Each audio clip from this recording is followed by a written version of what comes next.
Meet Louie. He is one unhappy truck driver. Because of poor planning, Louie is stuck, waiting for a load. My luck is just plain stinking rotten. And this is Richard. He picked up a preload in Tulsa, and now he's headed toward home to spend the holiday weekend with his family. I sure do look forward to going home. What happened? Well, we are going to tell you the story of Richard and Louie. We'll pick up Richard at 1900 on June 27th. He has just arrived at the north side of Baltimore with a load from Tampa that is to be delivered at 0800. Since Richard has 13 hours until delivery time, he finds a fancy, comfortable truck stop to eat, shower, shave, and relax. I'm kind of new with Werner Enterprises. With all the trucks and trailers Werner has throughout the United States and Canada, how do they do it? Well, one day when I was in Omaha visiting with my dispatcher, I asked him that. He told me that Qualcomm system is how they can do it. The computer knows where the trucks and trailers are, so when a customer calls into a sales area, they can match the two up. Well, my dispatcher told me that the sales area has a computer screen that shows them all the loads for the next 5 days. And from that screen, the loads are given to my dispatcher. Okay, our dispatchers also use a Qualcomm. When we send the message arrived at consignee, they can look at the schedule for our next load. The Qualcomm knows if we can make the delivery on time without running into any problems with DOT. Of course, we have to use good time management. They told me in training about the Qualcomm, but I didn't know that the blue box was that important. To tell you the truth, I used to think they put it in just to spy on me.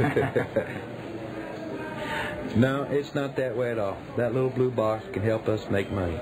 When my dispatcher can see me getting ready to unload, he starts planning my next trip. When I have trouble with the dock holding me up, the Qualcomm lets him know that the customer is a problem. Because my dispatch can plan my trips, I can get my scheduled time off like I want. It's a great little box. Richard doesn't need to fuel up. He took care of that in Ashland, Virginia, so he can run 500-plus miles tomorrow if necessary. Richard logs 2.5 hours of off-duty time. I think I'll head on over to the consignee. It's only 21:30. I can be there in half an hour. Because if I wait till morning, traffic to Baltimore will take forever, and I'll lose drive time for tomorrow. Richard sends a message on the Qualcomm, logs 30 minutes drive time, sends the message, arrived at consignee, and is in the sleeper at 2200. Now, let's see what Louie's up to. He also arrived at 1900 on the north side of Baltimore. He finds the same fancy truck stop, eats, showers, and shaves. Louie loves pinball machines. So for his relaxation, he drops in a quarter. He runs into some friends, and they decide a game of cards is in order. At 0200, the game breaks up. Louie's tired and decides to stay the night at the truck stop and drive in tomorrow morning to make the delivery.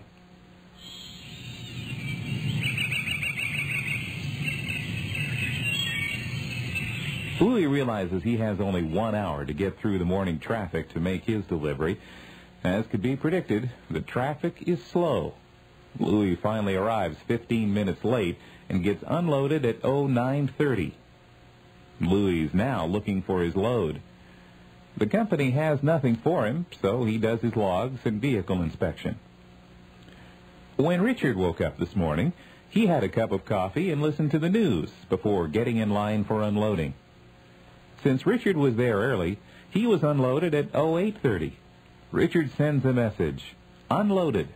There is no load yet, so he updates his logs and does his vehicle inspection. At 0845, a message is received that Richard has a load. Richard takes notes on the new load and then sends the message, 4 hours and 15 minutes until pickup appointment at 1300. Well, it's 9 and traffic should be too bad. I think I'll head on over. A half hour later, Richard arrives and sends his Qualcomm message. Now, it's time to plan the trip. If my load is from Hunt Valley, Maryland, that's 1,035 miles. It should be about 21 hours drive time. I should be able to average 50 miles per hour through Maryland, Pennsylvania, Ohio, Illinois, Missouri, and Indiana. I shouldn't need any fuel for at least 500 miles. I have 9.5 hours drive time. To get 45% of my miles driven the first day, I should drive 465. At 50, I can drive 475 miles today. I have the available drive hours to do that. Let's see. If I take 83 Valley to 695, circle to 70 West, 70 West to the PA Pike, see there are 2 tolls, get off at the Turnpike at 70, and exit at New Stanton, which is exit 8. See, I can take a break at Smithton, Pennsylvania, then I can continue on to 70 across Springfield. That should put me in Springfield at about 10:45 Thursday. Now for today, Baltimore to Columbus is 450 miles. A few more miles will get me to the Springfield terminal. While Richard was planning his trip, Louis was catching a few Z's. At 11:30, he calls in and gets a load. Even though that load isn't due until 1300 tomorrow, I can beat it. I know I can get there before noon. Then I'll be available to pick up that load in Springfield. As Louis heads toward the pickup location, he realizes that he is hungry. So he heads to the truck stop for some lunch. And you know Louis, he has to give the pinball machines another try. At 12:30, he has to make a mad dash to pick up his load. At 13:15, Louis is loaded and heads down the road. Louis hasn't calculated it, but he has 8 hours driving time and 3.5 hours on-duty not driving time left for the day. With this much drive time, he will only be able to drive about 400 miles, which is only 38% of the trip. Louis follows the same route as Richard, but when Louis hits the tolls, Lost Way Trucking doesn't have prearrangements made, so Louis will have to pay. Poor Louis. He hits the toll at Crystal Springs and finds the last of his quarters went into the pinball machine. After waiting for the paperwork, Louis drives about 235 miles to Smithton, Pennsylvania, when he must stop for fuel. Louis always plans on spending a minimum of an hour when he stops for fueling. Louis could have fueled early. Now it will cost him on-duty time today. At 16:15, Louis is back on the road. He drives until 23:30 when he finds a rest area to turn in for the night. Louis spent 10 hours of drive time and 2 hours on-duty not driving. He was tired, so he decided to catch up on his paperwork in the morning. Let's go back and see how Richard made it through the day. Richard stocked up on cold pop while the shipper completed the count and loading. He headed down the highway, gliding through the tolls. Richard decided to take a 30-minute break at Smithton. Before leaving, Richard did a vehicle inspection and found a light out. Problems. You see, he is over hours and has a bad trailer light. It's 2100. There isn't a place in heck to get a bulb tonight. I forgot to pick some up. Darn. Now I'm stuck here till tomorrow morning, and I'll have to break my neck just to try to make that delivery tomorrow.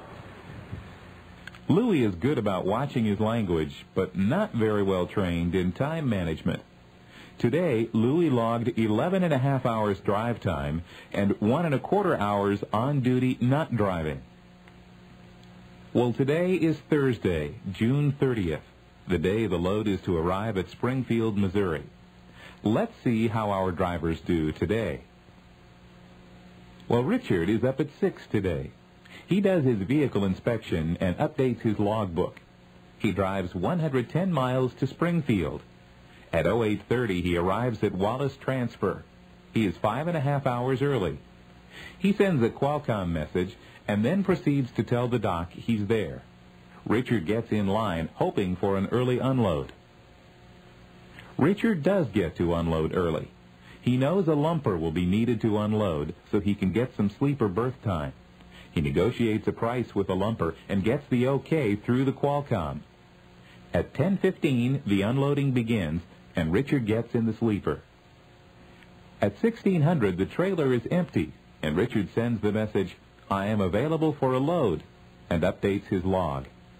Because Richard has only 7 3/4 hours drive time and 1.5 hours on duty not driving, at 1640 he is given a deadhead to Tulsa. Well, Richard successfully completed that trip and is off to Tulsa. He will be picking up a preloaded trailer and will spend the 4th of July with his family. Now, let's see how Louie is doing. Louie got up at 7. He updates his log and does a little more thorough vehicle inspection today after that DOT stop. He finds a phone to notify his dispatcher that he will be late for the delivery. After getting chewed out by his dispatcher, Louie heads for some breakfast, waiting for the stores to open. Finally, Louie is able to buy the needed bulb and heads back to the DOT for verification. At 10 o'clock, Louie is back on the road. He arrives at Springfield at noon, low on fuel. He checked with the dispatcher, and the appointment has been moved back to 1600. He fuels up and heads for Wallace Transfer. Poor Louie doesn't get unloaded until 2200 that night. This is just great. I've lost the whole day because of that DOT inspection and then waiting on that unload. Who knows when I'll get a load now? Tomorrow's Saturday. For sure there's nothing on Sunday. And shoot, Monday's the 4th of July. My luck is just plain stinking rotten. Louie's luck is not rotten. Louie needs to use good time management so he will be more productive and will have more rest and recreation time. Don't be a Louie.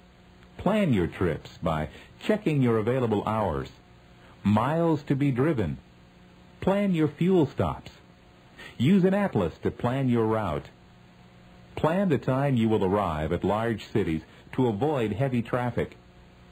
Anticipate delays like DOT inspections, traffic, bad weather, accidents, or the many other things that can happen. Don't be a Louie. Use good time management.